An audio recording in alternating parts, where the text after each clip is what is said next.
What's on Your Minda contains honest, intimate, and uncensored depictions of mental health issues and experiences. Content and trigger warnings can be found in the description for each episode. Welcome back to another episode of What's on Your Minda. I'm Amanda, And I'm Diana. and today we're going to talk about a topic that's pretty serious, and it's something that has been going around Malaysia quite recently. Yes, so it's a topic about essentially bullying. So just to give everyone some context, I believe people are aware to some extent about the cases that has been happening, especially the ongoing case with Zara Kyrina. So do you know anything about it, Mena? It's okay if you don't. I know a little bit, but maybe you can give us a summary Yes. about what's been happening, because I feel like there's a lot of news, but it's also not. Consolidated, Yeah. or like confirmed. Okay, yeah.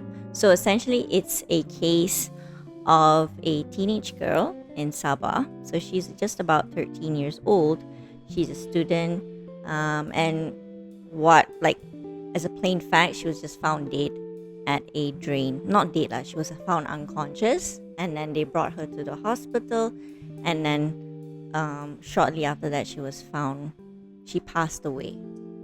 So the thing about this case is, I guess people are a bit suspicious because there was no post-mortem done, right? So her burial was quite quick. You know, they essentially, pretty much after she was pronounced dead, so they just bury her immediately. So what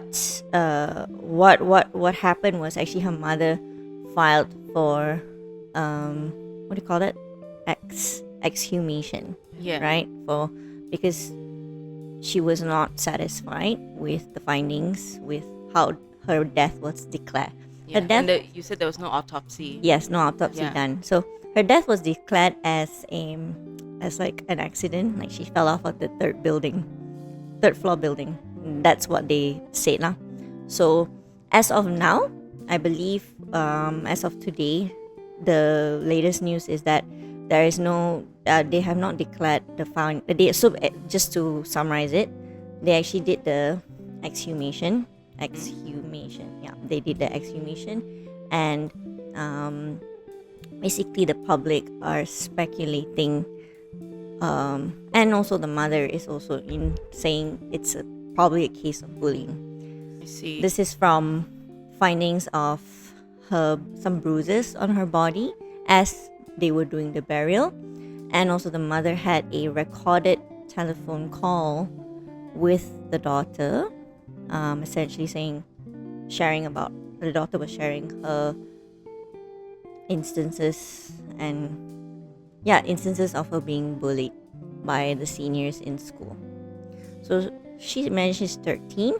13 in high school means you're the baby of high school. You're Form 1. You're Form 1. You're literally the most junior you could be in high school. Yes. So that is what the mother is fighting for, and what the public is also, I guess, supporting and pushing and keeping the authorities accountable. That's a very interesting statement, as I say that, because I guess in Malaysia, sometimes we have a tendency, we have to keep authorities accountable, which is, yeah, you know, It's spicy. it's hot tea. Topic. Yeah. So, as of now, I believe the findings. They did the autopsy, Okay. but they didn't share the results. So the case is it's actually ongoing.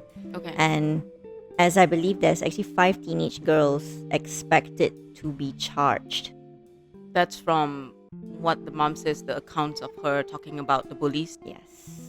So that's as far as I know about the case. So I thought this is an important topic to talk about because it's so common. I think the thing about bullying and the thing about bullying is so common but not spoken about enough. It's Yeah. very normalized within cultures, in our culture, in so many levels, right? Not just in schools, not just in the ragging style, the ragging system, or in terms of seniority and junior kind of system, Yeah. but also within adults in working world, like, Yeah, that's true. Workplace bullying. right? Discrimination happens, bullying happens, ostracization happens, Yes. being iced out, being low-key bullied by your boss, right? Not low key, maybe High high key. key, Yeah. actually. Yeah, so it's a common thing, and I say it's also normalized because, and it kind of ties into the topic of keeping people accountable, authorities accountable, is because the accountability and the reinforcement of protecting people or victims of bullying is very loose. Okay. Does it exist though? Like, do we have any, regulations or laws that are specifically about bullying? I know we do have stuff about harassment, which can be under the same Yeah. umbrella. Yeah. But do we have any? I believe there are some laws, but I cannot verify what laws are there because I'm not a lawyer myself. Which reminds me of a cyberbullying case where an influencer actually took her own life. I think I heard about that. That was last year. Yep, after a whole month of enduring cyberbullying, and it was also another case that's quite viral because of the fact It was online.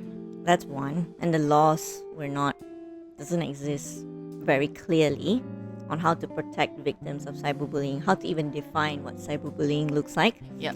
And also then that also means that the charges that the perpetrator faced, a lot of people felt like it was not just. So yes, when it comes to bullying laws, I can't really say how it is in Malaysia. Maybe I can Google it. So to answer your question, Amanda, regarding bullying laws, it's under the penal code that make bullying, harassment, and threatening communications explicit criminal offenses.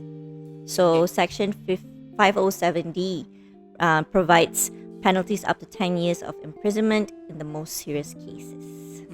So it's pretty much what you had in mind. What it's under harassment essentially. Yeah. Lah. So, but the thing about bullying, let's talk about what it is, right? What do you think bully entails? Like, Oh, wow. Defining it now, like when you say it like that, it's very difficult. And then that's making me wonder, is that why a lot of people get away with it?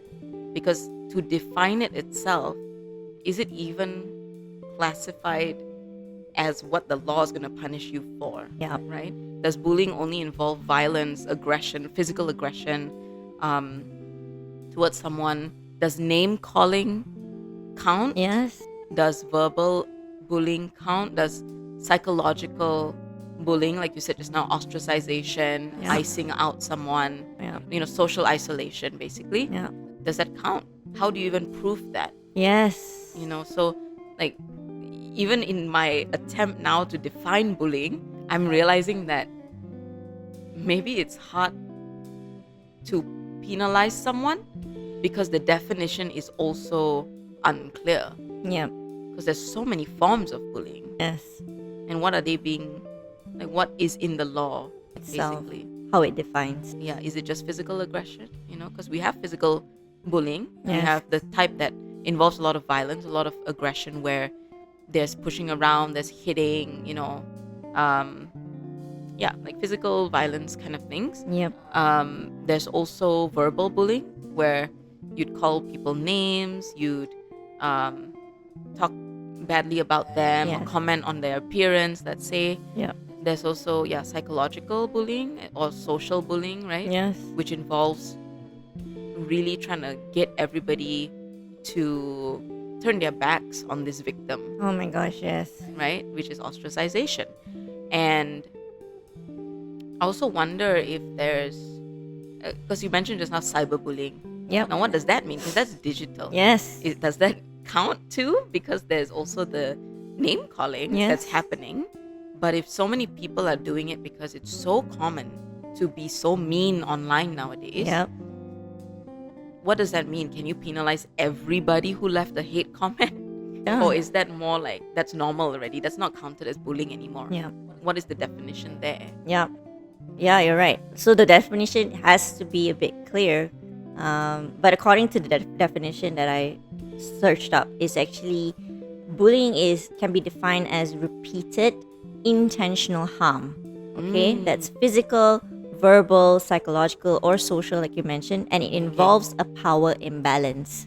Ah, okay, that part, yeah. Yeah. So it's Definitely. essentially when someone you deliberately want to hurt someone, right? And you want that person to suffer and experience pain. And pain can be in the forms of physical pain or psychological pain or emotional pain or social pain, right? Wow. Yeah. And the power imbalance is you are feeling, I guess, as a victim of being bullied, you are feeling helpless, feeling powerless, and feeling small. And definitely this actually then ties into the impact that one faces when they're facing bullying. But before we get into that, I do want to talk a little bit about the silent parts of bullying, like what you said, because I think that even in the definition itself, it can be quite it can get lost in translation. Like, for example, I'll give you some examples. Would you define it? What would you define it? Okay, this is to differentiate. Like, some people will say, oh, it's just a conflict. It's just like, randomly having conflict. How can you define it as bullying? Because I've had experiences where people find the term bullying is very strong, and they're like, I won't call it bullying. I wouldn't say I'm a victim of bullying, or I wouldn't say that this is bullying, right? But let's talk about it, right? So, for example, when, I don't know, something as simple as you go to the office and someone doesn't like you, right? And they're talking about you in front of you, and you can see people whispering, giving you looks, and then not and then just ignoring you, right? And then, okay, so you feel some type of way. You feel a bit insecure, or you feel conscious, uncomfortable, exactly. So would we call that clear definition as bullying? So because again, we don't know what's being whispered. We don't know who's being talked about. Are they talking about you? Are they talking about other things, but they just so happen to look at you? And then that kind of doubt makes you wonder and makes you think, oh, I'm not getting bullied. I'm sure it's other things, right? yes. And then what happens? Like, you're continuously just like being more and more discouraged every day. Yes. But then at the end of the day, you're still saying, that's not bullying. Yeah. It's just me. I'm getting burnt out at work. Yeah, or like, I just don't gel with the person and things like that. Yeah. Or they just don't like me for whatever reason, So that's one of the examples that's a bit more subtle. What about cases where, oh, this person is very obviously verbally abusive, right? And the kind of examples, or the kind of words you hear is, ala, biasalah itulah perangai dia. Oh, that's normal. That's his behavior. That's their behavior. They're just like that. They're just like that. Just gotta take it. Tahan. Yeah, just forget about it, or that's how they are. Like, So, you know what I mean? I see this very commonly with bosses. Yes. Employers, or like higher up managers who have this very negative attitude. Yes. And they could be yelling at their staff. Yes. And then everyone says that, everyone's like, oh, they're just like that. They're just, they get so stressed, and then it just happens. It's just, just forget it and move on. Yeah. Which is the power imbalance happening. Exactly. So that also means that when there are differences in power, and that when power can be taken advantage of, yes, that means the protection needs to be even more assertive and more clear, in my opinion. Yeah. Especially vulnerable groups like children, like students, and even vulnerable groups such as employees, right? They're not gonna who's gonna call out their boss and say, yeah, my boss is abusive? No one's gonna do that. If they do it, other types of bullying will happen. Yeah, you might lose your job, Yes. your livelihood, right? So, what does that say about the system itself? Is it really safe for someone to come out and say, "Oh, I'm actually being bullied," right? That's true. So that can lead to other things such as keeping things, normalizing it, keeping things into secrecy, like keeping things into secret, and then just the overall intonation or idea or the tone about bullying or getting bullied is shameful. Yeah. Like, oh, you're the weak one. Why don't you stand up for yourself? Why a don't... lot of victim blaming. There you go. A lot of that happens all the time. And when you said about the power imbalance, that makes me think as well, like, it is so rare for the oppressed to overcome or like abolish the system that is oppressing them. Yeah. It's so rare for the victim to actually be able to successfully stand up and stop the bullying themselves, Yep. which is why you need someone who is of a higher power Yeah. to help them out, because the power is already imbalanced. You can't expect them to regain power in that situation. Yes. We need to hold people who are in power, let's say in a student's like bullying situation, Yeah. the principal, Yes. the discipline teacher, Yes. the authorities. They need to be responsible to help these things abolish, bullying Yes. in schools. Exactly. Please, to not sweep it under the rug or dismiss it or minimize it. I Yeah. think that's where it gets a bit. People think that bullying is like they don't take it seriously, and they, like I said, treat it with a lot of shame.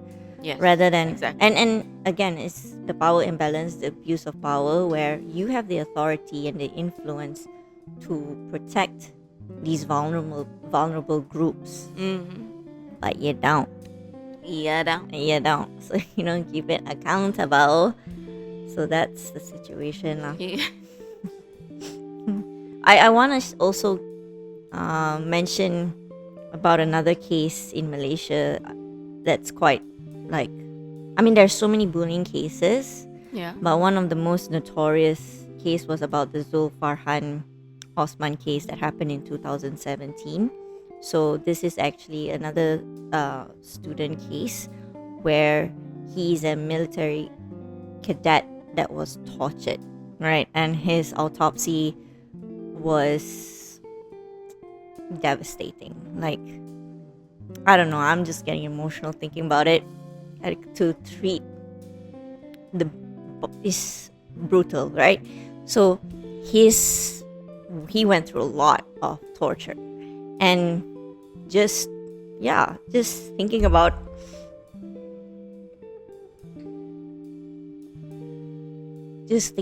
the amount of he was not being protected.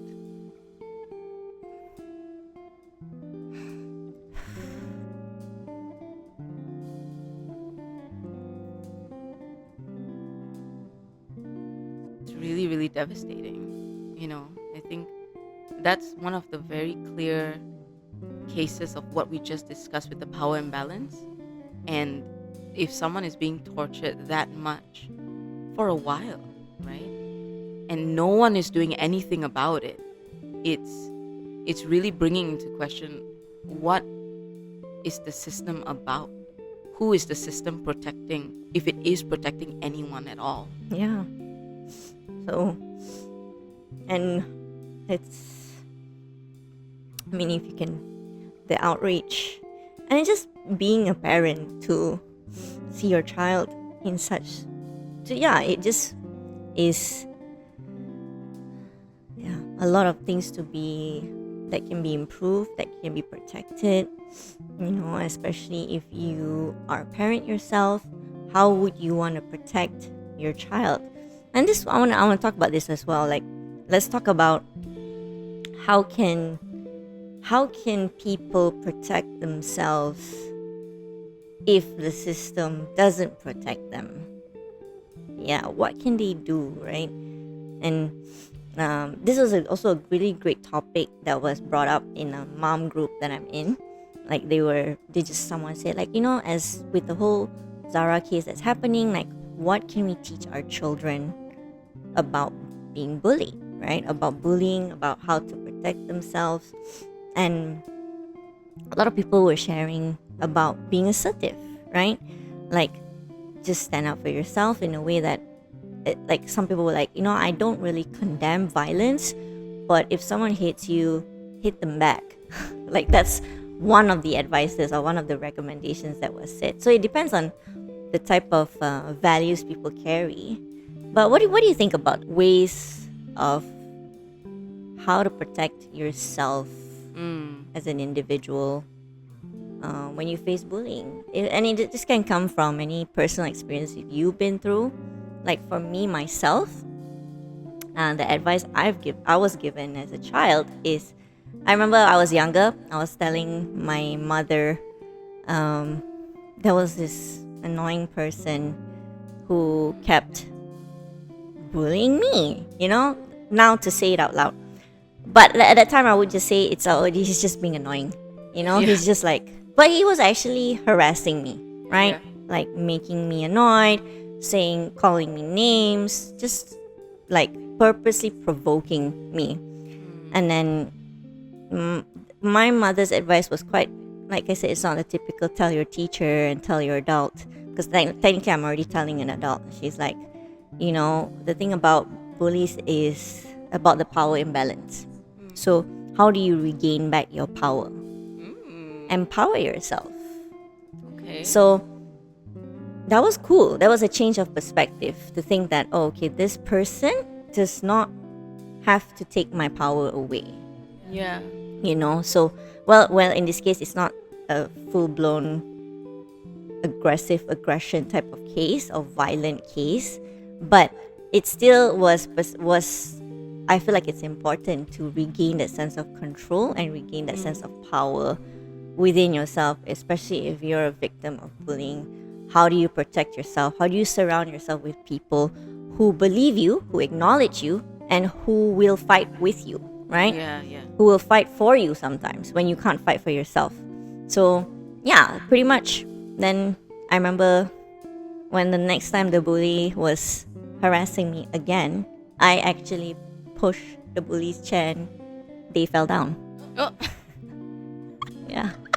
They fell down. Not where I thought that was gonna go. Yeah. But So I was like, it felt, again, I'm like, but the person wasn't injured or anything. In fact, the teacher called them out and be like, why are you making so much noise? And getting scolded by the teacher. And I was like, hee. Like, the teacher didn't even notice I was the cause of all the ruckus. So that you took back the power. yes, in that way as well.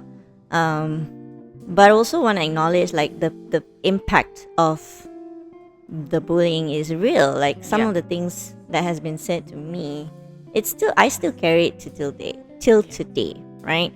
So if you're going through something similar, that you've been bullied, I'm sure a lot of us have been bullied, and it's awful.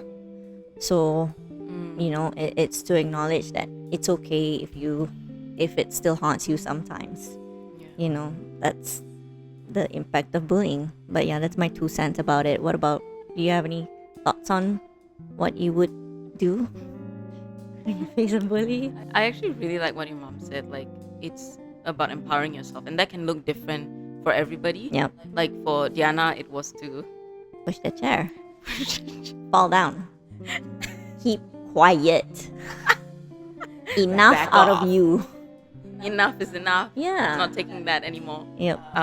But I think for a lot of people, maybe that is a bit difficult. Let's say if the power imbalance is not just the bully doing that to you, but like maybe the victim is physically smaller or weaker. right? Yes. Or the victim is a marginalized member Yeah. of community. Yeah. And it's very hard because the other person literally has more power, either physically or socially. Yeah. Popular people in school, Yes. like, they can get away with it because they've got a lot of friends. And if they start to ostracize the weaker person, nobody wants to be friends. So how do you then empower yourself in this situation? Yes. I think to always look at it as there's so many different aspects of life where school is one area, Yeah. yes, but if you have family, and then you can reach out to them. You can have your cousins, let's say, who you're like, I'm getting very close to my cousins and I feel great when I hang out with them. You can tell your cousins about things like this, Yeah. So to not feel like school or the place where you're being bullied, like workplace, let's say, is the only area where you exist or that your worth exists. You exist outside, and that's also okay to help you empower yourself. Because don't forget that you have family, support system, friends outside of that, that can help you figure out and accept that you have more power than you think, and you're definitely worth standing up for, even if that means to stand up for yourself. Yeah. I think the mindset shift and the self empowerment to know that those words or those things being said to you about you, it's not true, and that It's not you true. have the choice, or you have the power and authority to say what's true and what's not true about yourself that you want to receive or not receive. It is quite disheartening that I'm sure some of these victims have gone to authority figures and not received any help in Yeah. return.